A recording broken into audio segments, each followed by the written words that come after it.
Bismillahirrahmanirrahim. Assalamualaikum warahmatullahi wabarakatuh. Waalaikumsalam warahmatullahi wabarakatuh. A'udzubillahi minasyaitonirrajim. Mari sama-sama kita beriman kepada Allah dari segala godaan setan yang terkutuk. Mudah-mudahan kita semuanya dari hamba yang berserah diri senantiasa berserah diri kepada Allah Subhanahu wa taala. Bismillahirrahmanirrahim. Kita awali dengan menyebut nama Allah Maha Murah Hati Maha Penyayang. Alhamdulillahirabbil alamin. Segala puji dan hormat kepada kepala ini dan salam seluruh korbit, seluruh PTK, seluruh koordinator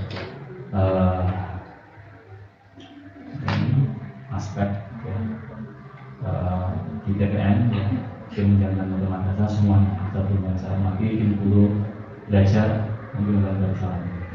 Salawat dan salam mari kita haturkan kepada ustaz kita Nabi Muhammad sallallahu alaihi wasallam.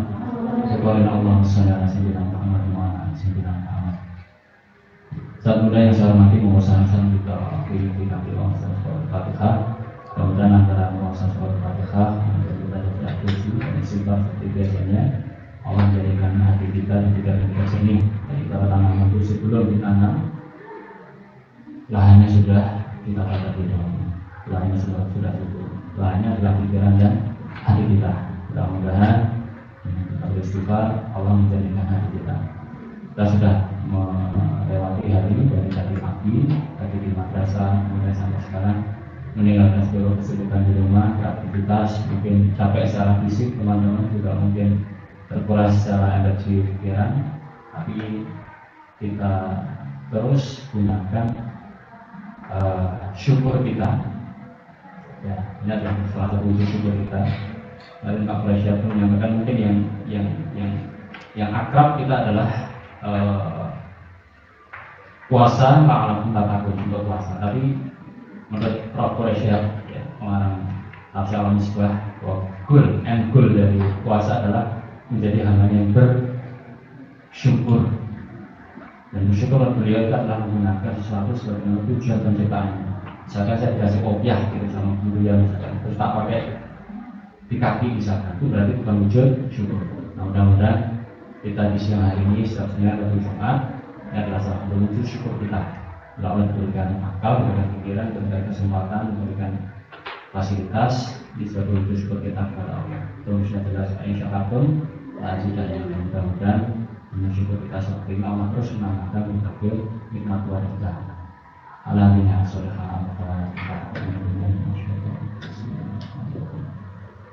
Alhamdulillah.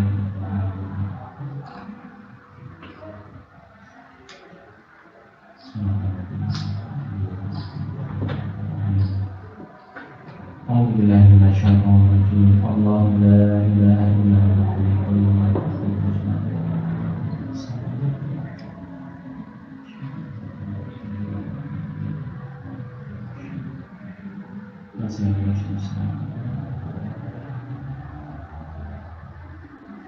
Astagfirullahaladzim, astagfirullahaladzim,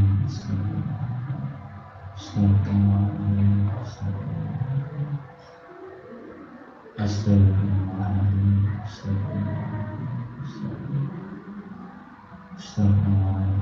astagfirullahaladzim. Kalau kita masih ada ganjalan, istighfar saja ya. Mudah-mudahan kita pasrahkan kepada Allah. Astagfirullahaladzim. Lakukan pikiran apa saja terkait yang sudah terjadi atau yang sekarang sedang terjadi atau yang mungkin kita yakini akan terjadi atau kita khawatir akan terjadi, dan yang bisa tawakal kepada Allah. Astagfirullahaladzim. Astagfirullahaladzim.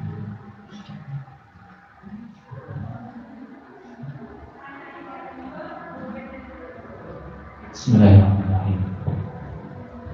Baik, sahabat yang saya hormati, masih ingat hari Rabu kemarin kita membahas tentang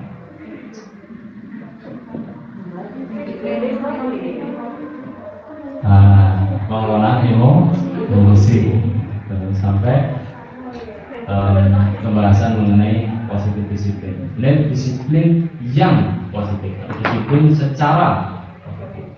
Kita belajar tentang satu materi yang setuju dan bahwa ini materi yang sangat kita butuhkan karena terkait dengan keseharian kita. Itu manajemen emosi. Dan kita kemarin sudah singgung sedikit bahwa manajemen emosi itu berawal dari manajemen emotional management.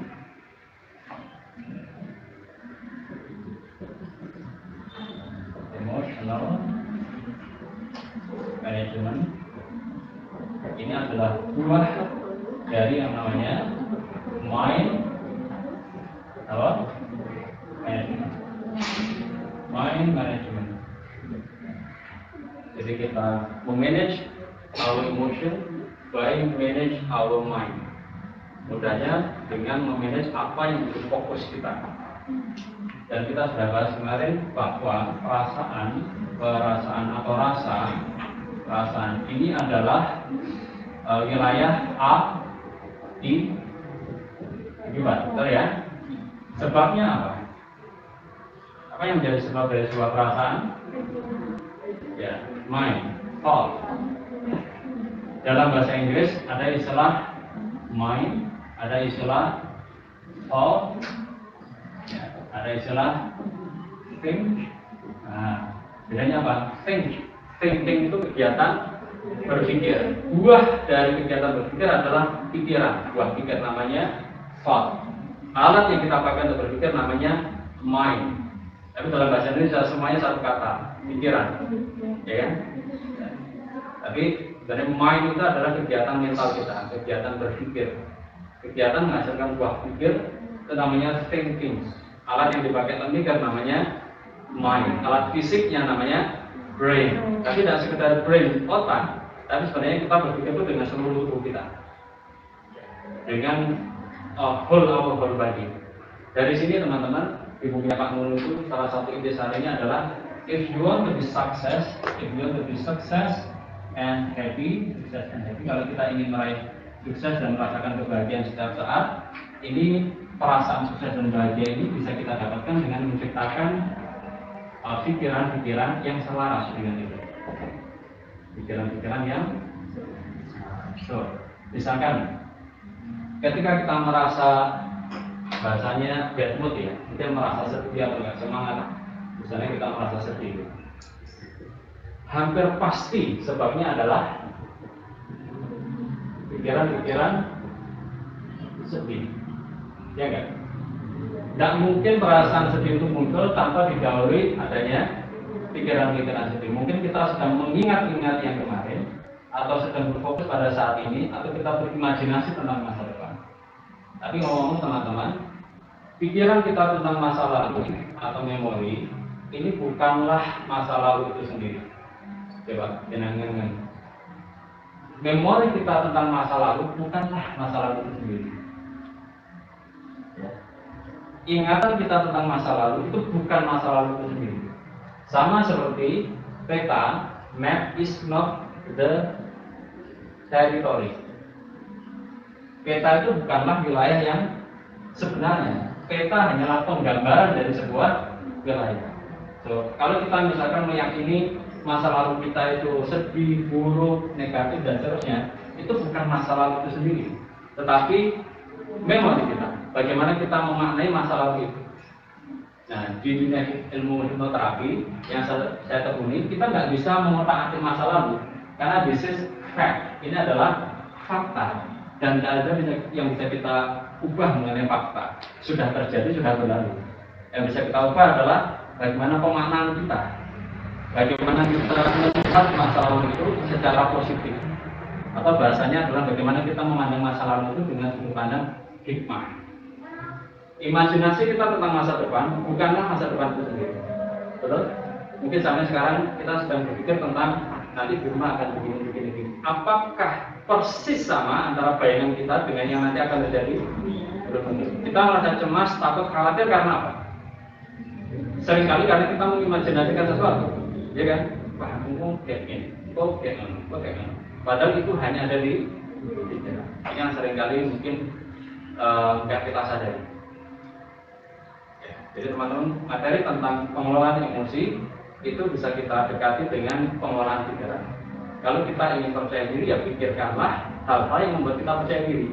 Kalau kita ingin happy, ya pikirkanlah hal yang membuat kita happy. Pengen senang sama orang, pikirkanlah hal menyenangkan mengenai orang itu. Kalau kita benci sama satu orang, pasti yang dominan di pikiran kita adalah memori-memori negatif tentang orang itu. Pikiran kita punya filter mental itu. Jadi kepala kita, misalkan bisa gambar kepala manusia ya. Otak kita punya 3 filter. Satu namanya distorsi, satu namanya deresi, satu lagi namanya generalisasi. Every time, setiap saatnya kita selalu menggunakan 3 filter ini. Distorsi adalah kita memaknai sesuatu sebagaimana makna yang kita berikan pada hari itu. Dan makna ini sifatnya pribadi, privat. Yang sering saya sampaikan, 2 orang atau lebih bisa mengalami kejadian yang sama, tetapi memaknai secara berbeda. Itulah distorsi. Kalau deresi, itu 2 orang bisa mengalami hal yang sama, tapi fokusnya pada hal yang berbeda. Misalkan 2 orang sama-sama ada suatu masalah, suatu kondisi ya, kita punya situasi atau kondisi. Yang satunya bisa bergerak maju, satunya berhenti. Mengapa? Karena satunya fokus pada solusi, fokus pada apa yang bisa dilakukan. Yang satunya fokus pada hasil-hasil yang tidak diinginkan, hasil-hasil sementara itu. Kok gini ya, kok gitu ya. Faktanya sama, tapi perbedaan arah fokus membedakan perasaan yang dihasilkan dan membedakan tindakan yang dimunculkan dari itu. Yang terakhir generalisasi, itu kesimpulan. Setiap orang punya kesimpulan sendiri-sendiri. Ada enggak orang yang sangat gak panjangan suka itu? Pasti ada. Pertanyaannya, adakah orang yang sangat mencintai orang yang tidak ada suka itu? Pasti ada. Yang benar yang mana? Ada satu orang, ada someone, ya kan? Buat Anda dia menjekalkan, menyebalkan. Ya kan?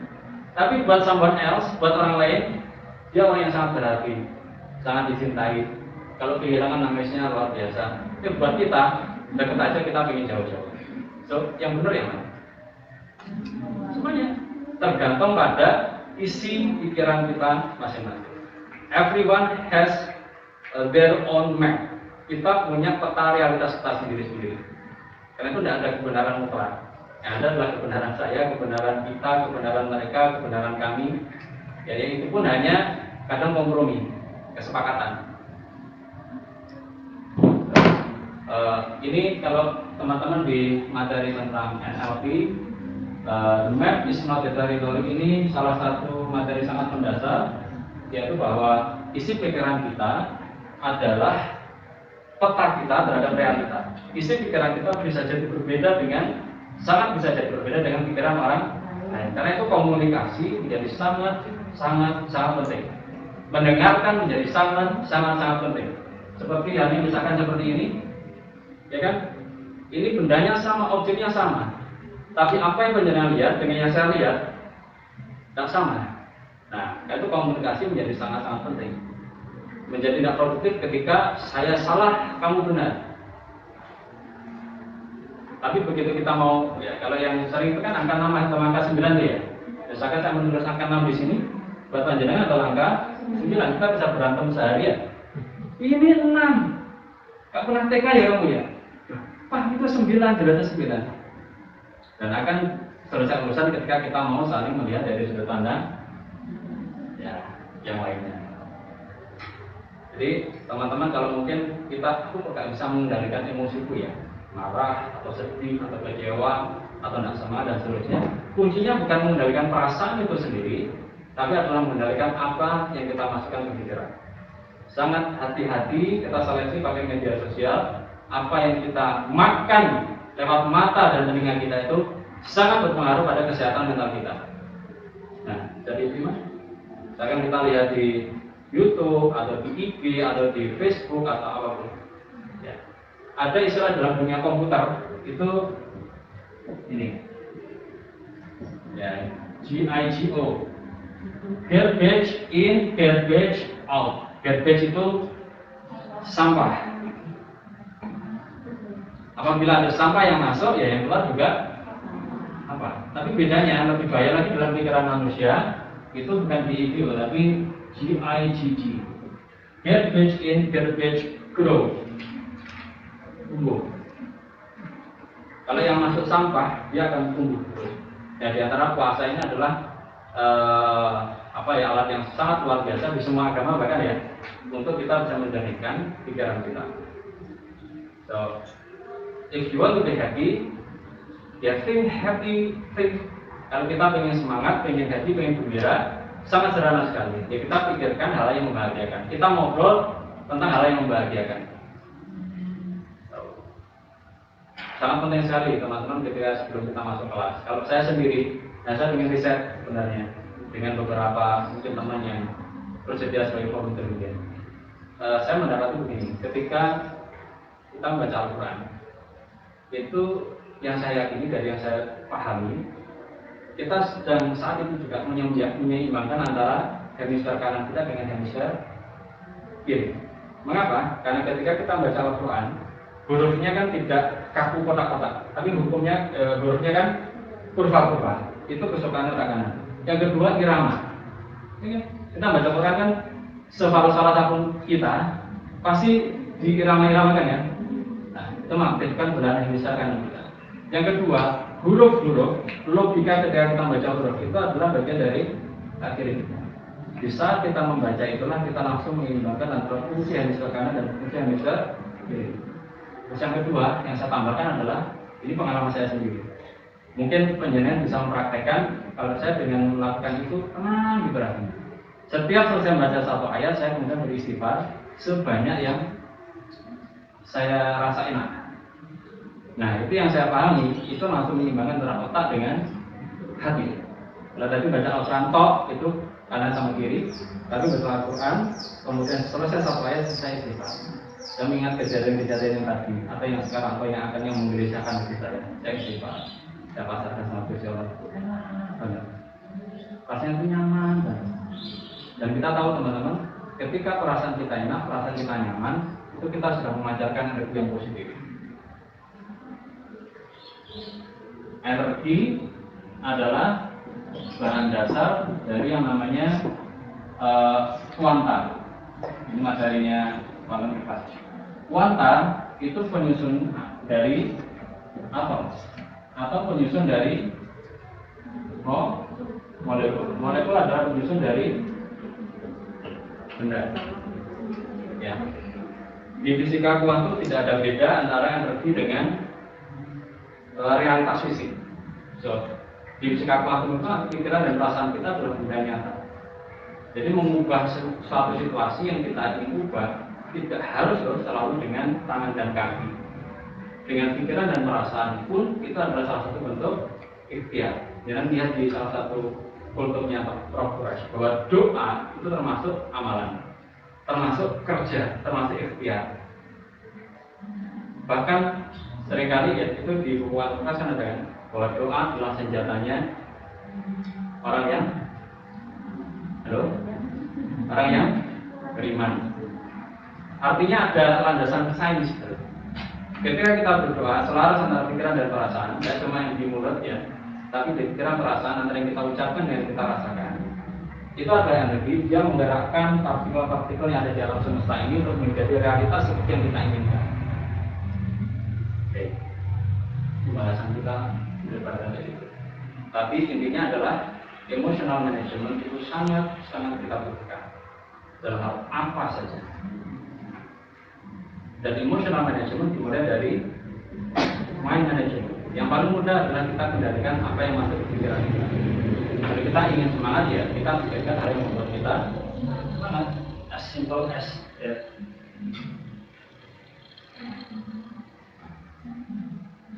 Nomor 116. Nanti teman-teman yang kemarin belum dikirimkan, silahkan kirimkan. Nanti saya akan edit, saya carikan satu untuk artikel kemarin ya. Emosi adalah hal yang alamiah atau wajar atau lumrah dan ada pada setiap kita.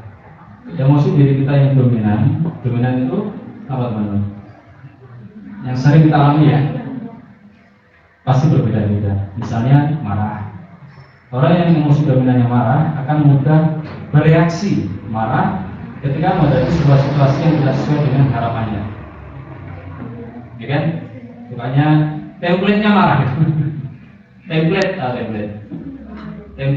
defaultnya defaultnya memang marah. Ya. Nah, dengan beragam emosi dominan dan kondisi yang berbeda-beda pada setiap diri kita ini, maka strategi manajemennya juga nggak sama. Sebagian dari kita itu didominasi oleh perasaan marah. Mungkin ada juga yang didominasi perasaan khawatir, seringnya khawatir. Jangan gunakan saya kok suka khawatir, jangan. Suka kok khawatir. Saya tuh sering, kadang. Terus jangan gunakan kata selalu. Selalu itu selalu bohong. Selalu itu selalu bohong. Kan mesti telat misalnya. Tenang, mesti. Pernah nggak sekali bahkan nggak terlambat? Oh iya, kita tahu ini. Sama lu mesti lah tak ngomongnya atau tak ngomongnya. Nah, kata Pak Nicholas, dia tahu lah kadang-kadang. Tapi kan kerap, beda lah. Kerap sama selalu, sama gak tahu rumahnya tamu. Masa tak tahu? Kadang-kadang dia tahu. Oh, sering, ya, atau kadang. Ada yang butuh pujian terus-terusan. Ada yang memendam rasa bersalah. Oke. Teman-teman, istighfar itu obat dari ini semuanya. Saya bikin satu video di YouTube yang paling banyak penontonnya tentang istighfar, Pak. Berapa ribu orang itu? 3.000 orang. Jadi ada sebuah teknik dari Hawaii namanya Ho'oponopono. Ya, pernah ya? Iya. Namanya Ho'oponopono. Itu bukunya pernah saya share ke sekali. Penulisnya namanya Dr. Joe Vitale. Sama Dr. Iharia Kalehula. Dari sebuah teknik di Hawaii yang ajarkan dalam warna Kalamaku Simona. Intinya adalah tentang istighfar. Tentang istighfar. Rasa bersalah, rasa minder, rasa menyesal, rasa marah, istighfar. Itu adalah obat yang terbaik. Dan ada yang mudah tidak enakan pada tekanan lingkungan. Tidak enakan di sini mungkin rasa gimana mas? Tidak enakan.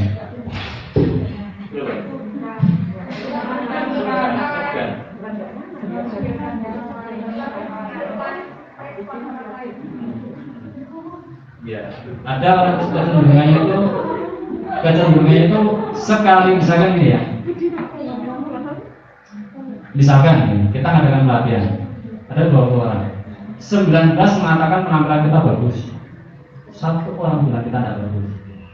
Yang kepikiran misalnya satu orang bagus.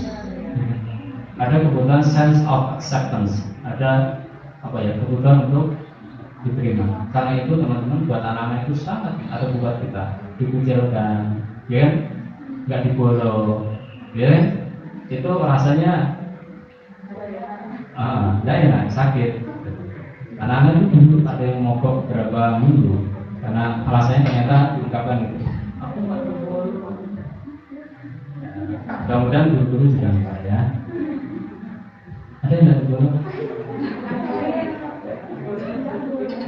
Jangan. Di alam semesta ini hukumnya Newton, ya, tahu Newton ya? Tahu ya? Kenal? Tahu, kita belum kenal. Ada hukum namanya aksi, reaksi. Setiap aksi pasti menimbulkan reaksi yang arahnya berlawanan dan setara. Fama ya'mal mithqala dzarratin khairan yarah wa may ya'mal mithqala dzarratin syarran yarah. Setiap aksi pasti menimbulkan reaksi. Itu tugas kita adalah ya sudahlah, berusaha untuk berbuat baik sebanyak-banyaknya, sebanyak mungkin. Berarti ada buku yang sangat bagus, buku kepemimpinan Indonesia, namanya Public Leadership. Itu menyebut namanya energi positif atau tabungan positif. Semua yang kita berikan pasti akan cair, pasti, ya kan? Kita nggak perlu hitung-hitung nanti dapatnya kapan atau dalam apa, itu pasti akan cair. Emosi yang kita rasakan antar pasangan atau antar pribadi kita juga bisa tidak sama. Berlatih untuk mengelola emosi dengan baik juga didukung dengan kerjasama antara guru, orang tua, dan orang-orang di sekitar. Orang tua atau guru perlu mengenali dirinya sendiri ketika lelah atau satu situasi yang mudah menyulut emosi, utamanya emosi marah, sehingga bisa memilih respon. Nah, itu betul, memilih respon yang lebih tepat ketika kita menghadapi orang lain, khususnya anak. Kita pastikan bahwa kita punya waktu istirahat yang cukup dan kita punya hubungan yang baik dengan lingkungan terdekat kita. orang tua yang marah atau guru yang marah pada dirinya sendiri, mungkin capek atau merasa bersalah karena lupa mengecek jadwal anak, kemudian memarahi anak saat tidak bisa menyelesaikan PR-nya. Kadang marah bisa merembet, kemudian menyalahkan gurunya di sekolah, atau menyalahkan orang tuanya yang mudah-mudahan, atau teman sejawat yang menyebabkan kita pulang terlambat, atau pimpinan. Padahal yang dibutuhkan oleh anak kita atau keluarga kita bukan orang tua yang menambah kepanikannya, misalkan anak kok belum selesai mengerjakan PR atau lupa mengerjakan PR, tetapi orang tua atau guru yang dengan tenang bisa menjelaskan suatu materi atau menerangkan ulang pelajaran. Memang sekali itu teman-teman ini tantangan, ya kan? Resiliency, tetap tenang dalam situasi yang mungkin kita capek, ya kan? Di madrasah mungkin ada tuntutan ini belum selesai, itu belum selesai, masih diminta itu, di rumah ada tantangan itu, memang tak mudah, ya kan? Ya, kalau saya sendiri caranya adalah jangan sampai masalah itu taruh di kepala saya, tulis. Kalau saya, ya tulis di atas kertas itu lebih mudah. Kepala saya untuk mikir, ya bukan untuk membebani masalah. Kalau saya masalah apa mesti yang bisa kerjakan ini, yang bisa selesai ini, ada listnya. Teman-teman bisa menggunakan strateginya masing-masing. Yang penting kita yang tahu diri kita sendiri, bagaimana agar ketika kita berhadapan dengan orang lain, sesering mungkin, ya, tidak menggunakan kata lalu, sesering mungkin kita bisa memberikan respon yang tepat, ya kan? Gak mungkin yang kita selalu terus-menerus berespon baik, kadang kepleset sedikit, kadang maksud marah, juga sesali kita menang. Tapi kita berusaha sesering mungkin terhadap pasangan, terhadap anak dan seterusnya, kita bisa berespon yang baik, dan itu bermula dari kita mengontrol diri kita sendiri. Teman-teman punya strateginya masing-masing. Kalau cocok dengan yang kapan hari saya share dulu itu tentang teknik tapping energi pada tubuh, silahkan digunakan. Saya sendiri rutin menggunakan itu. Tubuh kita ini seperti yang kita sampaikan, setiap emosi yang kita rasakan itu terasa di tubuh kita. Saya ulangi, setiap emosi yang kita rasakan itu ada di tubuh kita. Emosi itu adalah energi. Tubuh kita itu punya jalur darah ada, jalur nafas ada, jalur pencernaan ada, jalur hormonal ada, ya kan? Jalur apa lagi? Saraf ada. Ada satu lagi yang tidak kelihatan mata, tapi bisa dilihat pakai kamera aura, adalah jalur energi. Tubuh kita punya 18 jalur energi utama. Di antara yang kemarin saya share itu di sini kita bisa mengukurnya. Kemudian sebelah kanan mata 2. Kemudian bawah juga, kemudian bawah jalur, kemudian di tulang selangkah, samping terus kepala. Itu adalah titik-titik energi utama tubuh kita. Saat kita bisa merasakan perasaan yang kita rasakan, kemudian kita ikhlaskan, pasrahkan, kita mengukur titik-titik itu, otomatis pada saat itu juga kita akan merasa lebih tenang, dirilis. Jadi ibarat air sungai itu yang mungkin ada sumbatannya. Dengan mengetuk itu kita semacam melancarkannya kembali. Ya, apapun teknik yang paling cocok buat ini. Mau wudhu silahkan, mau pikir silahkan, mau baca Quran silahkan, mau ambil nafas, ya relax silahkan. Yang sedang kita berusaha latih di sini adalah bagaimana kita memiliki emosi yang tenang ketika berhadapan dengan situasi apapun atau siapapun, sesering mungkin. Kalau selalu saya pikir kalau ada saatnya mungkin kita agak loss of control sebagai manusia. Tapi bagaimana bisa sesering mungkin. Mudah-mudahan bisa diambil manfaatnya teman-teman semuanya. Itu tentang emotional management. Wallahu a'lam bishawab. Waalaikumsalam subhanallahumma bihamdika asyhadu an la ilaha illa anta astaghfiruka wa atubu ilaik.